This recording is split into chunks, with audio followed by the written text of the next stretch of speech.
तो hello everyone, आज हम क्लास 12 का first chapter sexual reproduction in flowering plant को पढ़ेंगे। एंड ये मैं अपने नोट्स से जो मैंने खुद से बनाया है, पढ़ा है, उस खुद से बता रही हूँ। जैसे मैंने अपने 12th बोर्ड एग्जाम में 90% स्कोर किया था। तो स्टार्ट करते हैं। सेक्सुअल रिप्रोडक्शन, तो इस चैप्टर का नाम है sexual reproduction in flowering plant. And flowering plant कौन होते हैं? फ्लावरिंग प्लांट एंजियोस्पर्म होते हैं।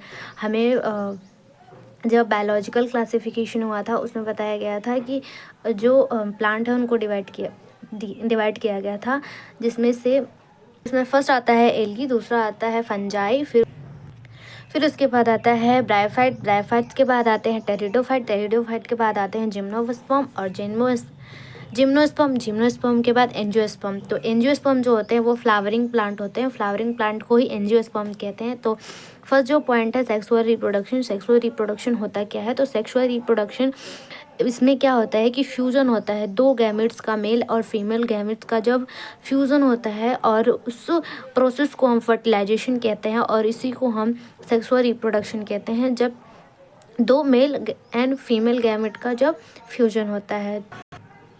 इवेंट अकर इन फर्टिलाइजेशन में कौन कौन से इवेंट होते हैं? तो सबसे पहले होता है प्री फर्टिलाइजेशन, फिर उसके बाद फर्टिलाइजेशन होता है, फिर पोस्ट फर्टिलाइजेशन।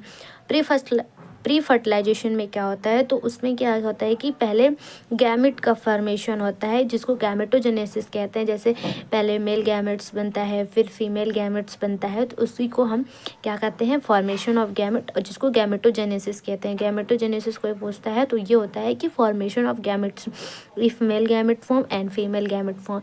देन क्या होता है कि गैमेट का ट्रांसफ़र होता है, जिसको पॉलिनेशन भी कह सकते हैं। फिर उसके बाद होता है फर्टिलाइजेशन में क्या होता है? गैमेट्स का फ्यूज़न होता है, जो हम पहले जान चुके हैं। फिर पोस्ट फर्टिलाइजेशन, जो हम आगे पढ़ेंगे चैप्टर में। अब reproductive organs of the angiosperm के जो रिप्रोडक्टिव ऑर्गन्स है वो कौन कौन से हो सकते हैं? जैसे कि आप लोगों को पता है फ्लावर जो होता है वो रिप्रोडक्टिव ऑर्गन्स होता है एंजियोस्पर्म के प्लांट के। तो उसमें बोला है कि बायोलॉजिस्ट का मानना था कि फ्लावर क्या है, व्हाट इज़ फ्लावर, कोई पूछेगा फ्लावर क्या है, तो बायोलॉजिस्ट का मानना था जो फ्लावर है एम्ब्रियोलॉजिकल एंड मॉर्फोलॉजिकल मार्वल। जो फ्लावर है एक एम्ब्रियोलॉजिकल और मॉर्फोलॉजिकल मार्वल है, जो किसी भी एंजियोस्पर्म के प्लांट में दिखता है। और ये जो होते हैं वो फैसिनेटिंग ऑर्गन्स होते हैं, और ये साइट ऑफ सेक्सुअल रिप्रोडक्शन होते हैं। जहाँ पे सेक्सुअल रिप्रोडक्शन होता है प्लांट के अंदर, वो उसका साइट होता है, उसका जगह होता है। एंड सेकेंड है यूज़ ऑफ फ्लावर का क्या यूज़ है? तो फ्लावर का यूज़ जो होते हैं सोशल में, ऑर्नामेंटल में, कल्चर में, रिलीजन्स में, इमोशंस में और एस्थेटिक वैल्यू में फ्लावर का यूज किया जाता है, ये तो पता होगा। ओरिजिन ऑफ फ्लावर का ओरिजिन कैसे होता है? तो several structural and hormonal changes होते हैं, बहुत ज़्यादा स्ट्रक्चर, यानी कि प्लांट का जो स्ट्रक्चर है, रूट, स्टेम, लीफ एंड जो हार्मोनल चेंजेस होते हैं, तब जाके फ्लावर का और ओरिजिन होता है, फ्लावर बनते हैं। जैसे कि जो सूट एपिकल मेरिस्टम मतलब जो सूट होते हैं, यहाँ पे रूट होते हैं। जब कोई भी सीड को जर्मिनेट होता है तो यहाँ से जो रेडिकल बनता है और यहाँ से प्ल्यूम्यूल बनते हैं, एंड यहाँ पे इस जो प्ल्यूम्यूल जो होते हैं सूट का फॉर्मेशन करते हैं, और जो उसका एपेक्स होता है उसी को कहते हैं सूट एपिकल मेरिस्टम। तो क्या होता है, सूट एपिकल मेरिस्टम जब मॉडिफाई हो जाता है फ्लोरल मेरिस्टम में, फ्लोरल मेरिस्टम, तो फ्लोरल प्राइमोडियम बनता है, फिर उसके बाद फ्लोरल बर्ड बनते हैं, फिर उसके बाद फ्लावर बन जाता है। तो इसमें एनसीईआरटी में उसके बाद दिया गया है कि लॉन्गिट्यूडिनल सेक्शन ऑफ फ्लावर को जब लॉन्गिट्यूडनली हम कट करेंगे तो वो कैसे दिखेगा, तो वो उसका हम जानेंगे। जैसे कि एक फ्लावर है और हम फ्लावर को क्या कर रहे हैं, कट कर रहे हैं, लॉन्गिट्यूडनली सेक्शन कर रहे हैं, तो उसमें हमें जो दिखता है वो होता है, सबसे पहले स्टार्ट करते हैं हम यहाँ से।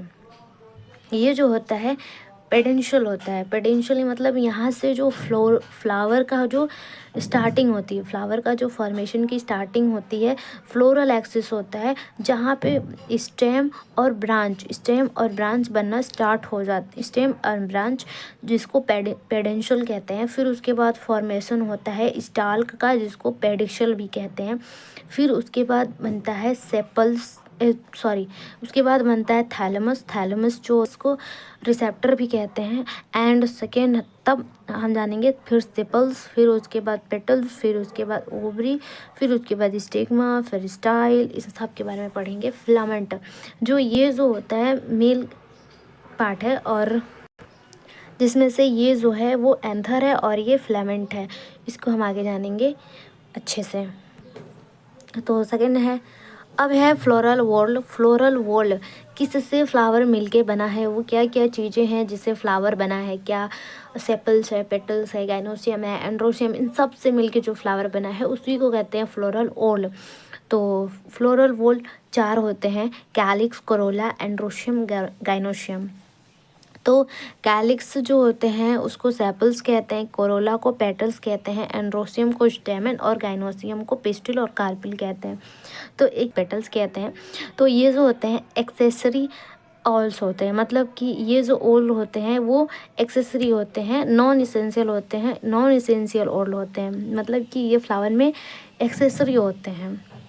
इनका फंक्शन तो है इनका, बट उतना वो खास नहीं है, तो इसलिए not directly involve in reproduction. तो ये डायरेक्टली रिप्रोडक्शन में इन्वॉल्व नहीं होते हैं, डायरेक्टली जो होते हैं रिप्रोडक्शन में इन्वॉल्व नहीं होते हैं। बट जो एंड्रोशियम और गाइनोशियम होता है, एंड्रोशियम यानी कि मेल पार्ट और जो गाइनोशियम यानी कि फीमेल पार्ट, ये जो होते हैं इसेंशियल ओरल होते हैं,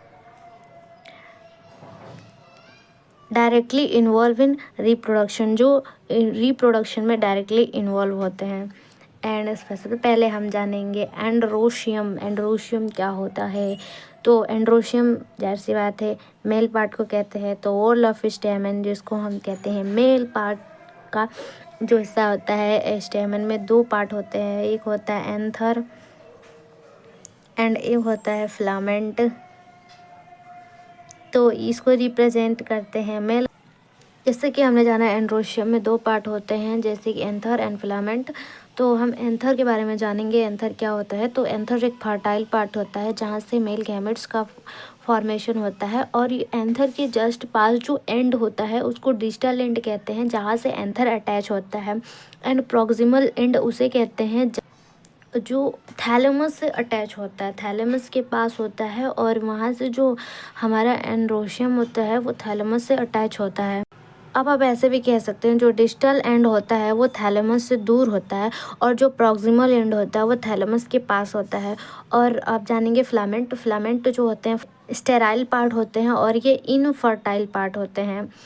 तो प्रॉक्सिमल एंड थैलेमस से अटैच होता है, जिसको एपिपेटैलस कहते हैं। अगर कोई भी ऐसा प्लांट दिखता है जिसमें जो हमारा एंड्रोशियम होता है वो थैलेमस से एकदम अटैच होता है, उसको एपिपेटैलस कहते हैं।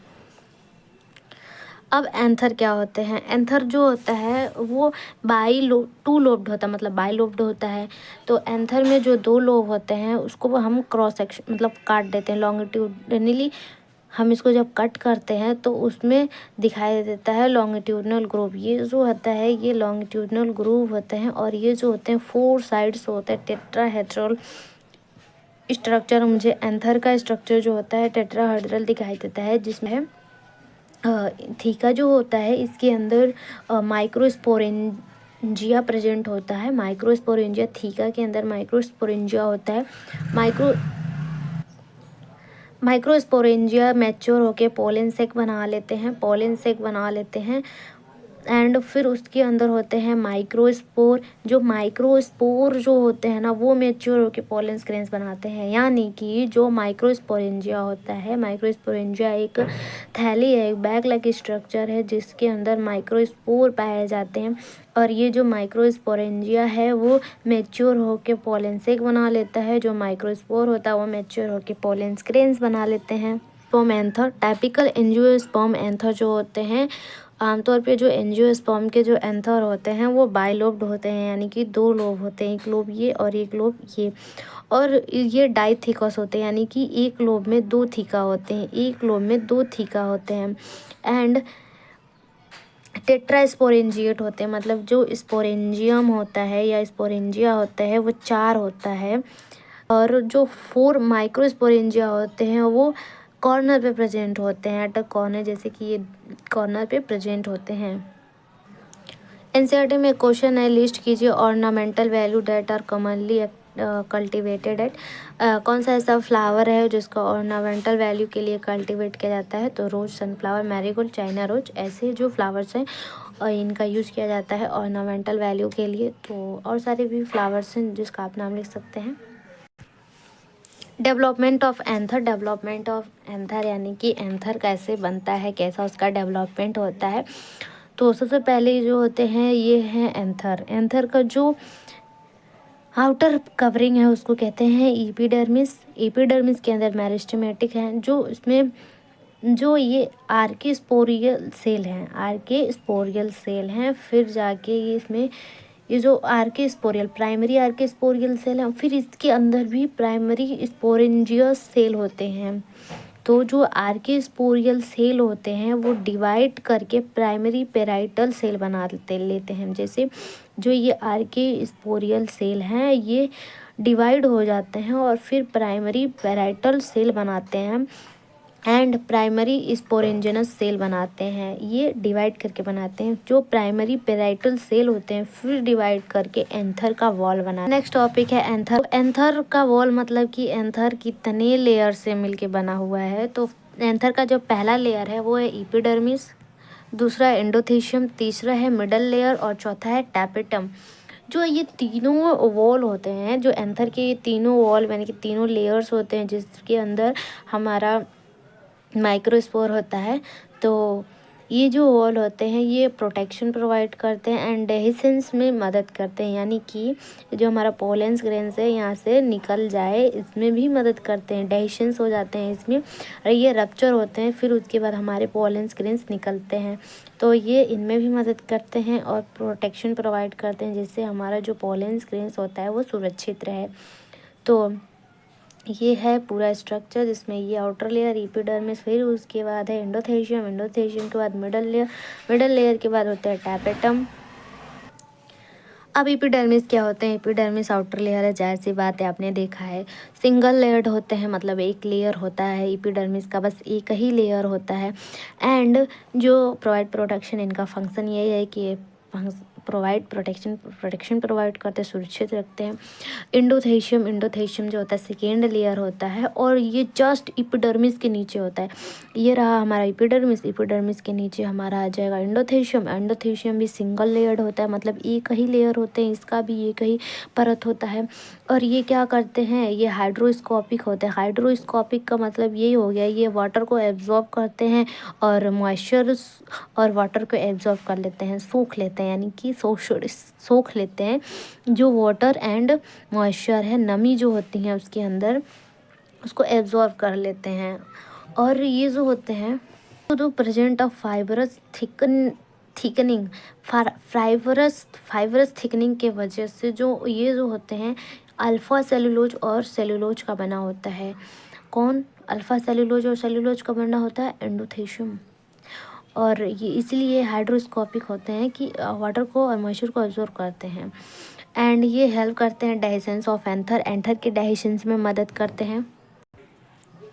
एंथर के अंदर जो तीसरा लेयर होता है वो होता है मिडल लेयर, और मिडल लेयर जो होता है एंडोथेशियम के नीचे होता है और टैपेटम के बीच में होता है। जाहिर सी बात है, आपने 4 लेयर देखे थे, फर्स्ट देखा था एपिडर्मिस, सेकेंड देखा था एंडोथेशियम एंड थर्ड देख रहे हैं मिडल लेयर, और इसके बाद है टैपेटम। टैपेटम जो होता है ये इसके बीच में और एंडोथेशियम के नीचे और टैपेटम के बीच में क्या होता है? मिडल लेयर प्रेजेंट होता है। और ये जो होता है 2 से 3 लेयर होता है, जिसे आपने फिगर में देखा है। पैरेनकाइमेटस सेल होते हैं, मतलब इनके जो सेल होते हैं पैरेनकाइमा से बने होते हैं। शॉर्ट लाइव्ड होते हैं, मतलब बहुत कम समय तक ये रहते हैं। और इम्परमल जिसे कहते हैं, ये इनकी लाइफ साइकिल जो होती है बहुत कम होती है। एंड फोर्थ लेयर हमारा है टैपेटम। टैपेटम जो होता है इनर मोस्ट लेयर होता है।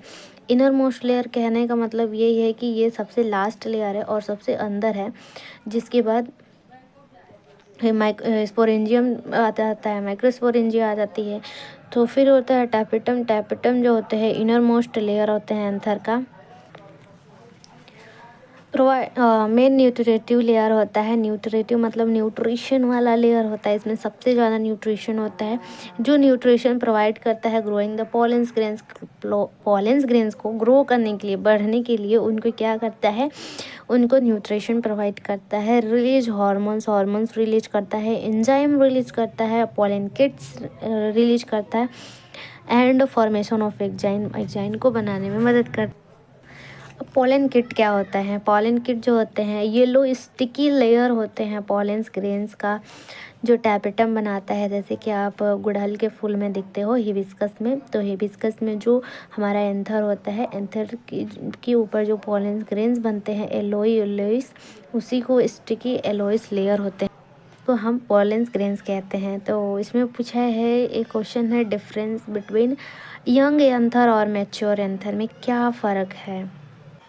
यंग एंथर क्या होते हैं? यंग एंथर जो बहुत ही छोटे होते हैं, अभी एंथर का फॉर्मेशन शुरू होता है, तो यंग एंथर में 4 लेयर प्रेजेंट होते हैं, और 4 लेयर तो आपको पता है कौन से होंगे, epidermis, endothelium, middle layer, tapetum, फिर माइक्रोस्पोर होता है, माइक्रोस्पोरेंजिया होता है, और ये 4 लेयर चारों के चारों प्रेजेंट होते हैं।